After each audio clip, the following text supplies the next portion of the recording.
మన రక్షకుడు ప్రభు అయిన యేసు క్రీస్తు నామంలో మీకు నా హృదయపూర్వకమైన వందనాలు చెల్లిస్తున్నాను. బాగున్నారా? ఆరోగ్యంగాను సమాధానంగాను జీవిస్తున్నారా? ప్రతిరోజు దేవుని యొక్క వాక్యాన్ని వినండి, చదవండి. తప్పకుండా దేవుడు ఆశీర్వదిస్తాడు. మనుషులు మాట్లాడేదానికంటే దేవుడు మాట్లాడితే మన జీవితాలు ఆశీర్వదించబడతాయి, వర్ధిల్లుతాయి. కుటుంబంలో ఉన్న కొరతలన్నీ తీర్చబడతాయి. గనుక మర్చిపోక ప్రతిరోజు దేవుడి వాక్యాన్ని చదవండి, వినండి. బైబిల్ గ్రంథంలో ఇద్దరు అన్నదమ్ములు మనకు కనపడతారు. అన్న పేరు కయీను, తమ్ముని పేరు హేబేలు.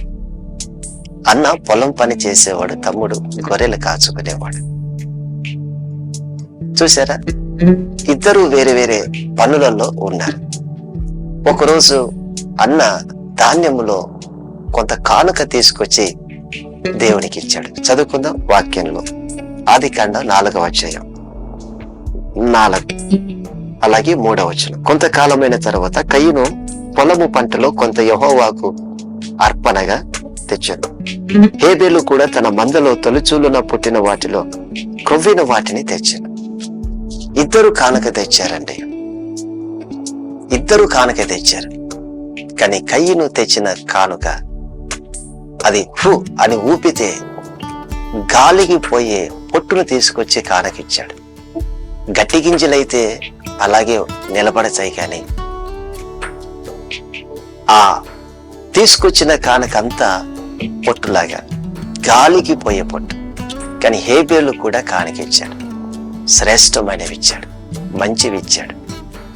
నా ప్రియమైన సహోదరి సహోదరులారా, గమనించండి, దేవునికి మనం ఇచ్చే కానుక కాదు ప్రాముఖ్యం, మనం ఎలాంటి మనసుతో ఇస్తున్నాం అనేది చాలా ప్రాముఖ్యం.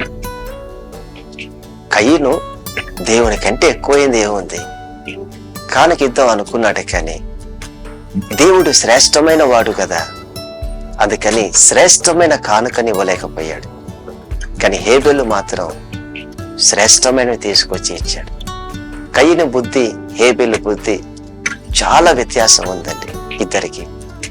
ఒకే ఇంట్లో పుట్టినప్పటికీ కానీ వేరే వేరే బుద్ధులతో వారు జీవిస్తున్నారు.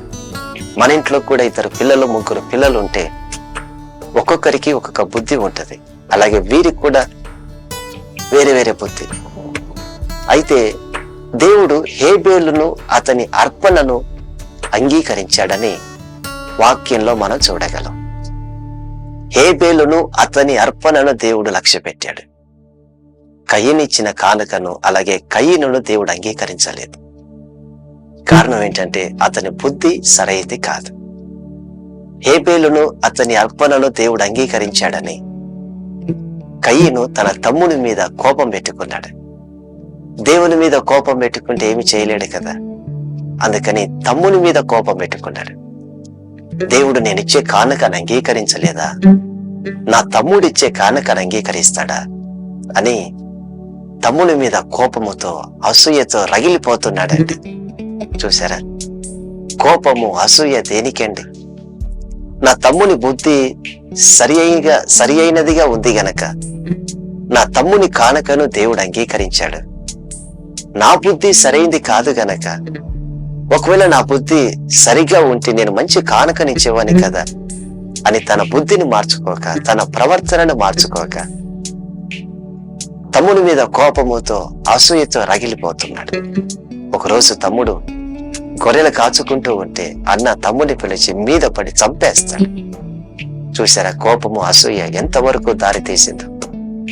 నా ప్రియమైన సహోదరి సహోదరులారా, నా తమ్ముని బుద్ధి మంచిది గనక దేవుడు నా తమ్ముని అంగీకరించాడు. నా బుద్ధి సరైంది కాదు గనక దేవుడు నన్ను అంగీకరించలేదని బుద్ధిని మార్చుకోవాల్సింది.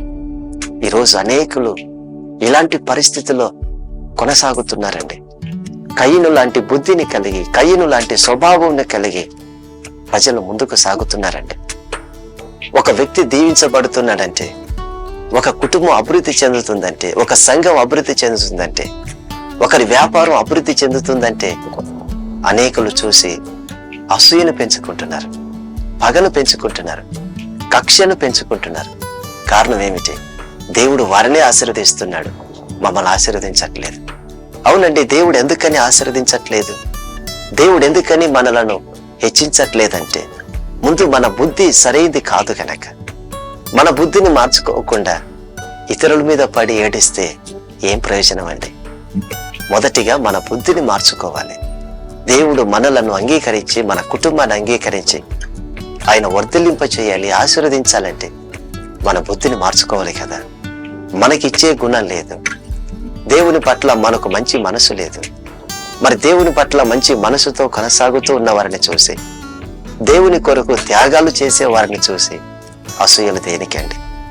ఇలా అసూయ పెంచుకున్నట్లయితే చివరికి మనమే నష్టపోక తప్పదు. కయ్యను దేశదిమ్మరైపోయాడు. అలాగే అసూయను, కోపాన్ని పెంచుకొని ముందుకు సాగుతున్నట్లయితే మనం చేసే ప్రార్థన వ్యర్థమే, మనం చేసే భక్తి వ్యర్థమే. అది మనకెటువంటి క్షేమాన్ని ఇవ్వలేదు, అవమానాన్ని కలగజేస్తుంది.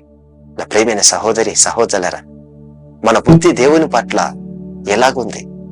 సరి అయినదిగా ఉందా, లేకపోతే వక్ర బుద్ధిని కలిగి జీవిస్తున్నామా? ఒక్కసారి ఆలోచించండి. ఇతరుల మీద ఎందుకని మనకు అసూయ కలుగుతుందంటే మన బుద్ధి సరైంది కాదు గనక. అసూయలు పెంచుకోకండి, పగలు పెంచుకోకండి. వీలైతే ప్రేమించండి, వీలైతే మాట్లాడండి, లేకపోతే మౌనంగా ఉండండి. అంతేకాని ఒకరి మీద కోపము, ద్వేషము, అసూయ, పగలు పెంచుకొని దేవునికి విరోధులు కాకండి. ప్రార్థన. పరిశుద్ధుడా స్తోత్రం. నిజమే నాయన, కయ్యను తన బుద్ధిని మార్చుకోవాల్సింది పోయి తమ్ముని మీద అసూయపడి కోపముతో తమ్ముని చంపేశాడు. మా జీవితంలో మా బుద్ధి సరైందిగా లేదు గనకనే మా జీవితాలు ఈ విధంగా ఉన్నాయి. దయతో మంచి మనసు దయచేసి ఆయన ఎదుగుతున్న వారిని చూసి అసూయపడక, మేమెందుకు ఎదగట్లేదని మమ్మల్ని మేము పరీక్షించుకుంటూ ముందుకు సాగుటకు సహాయం చేయి. యేసు నామములో ప్రార్థిస్తున్నాము తండ్రి. ఆమేన్, ఆమేన్, ఆమేన్.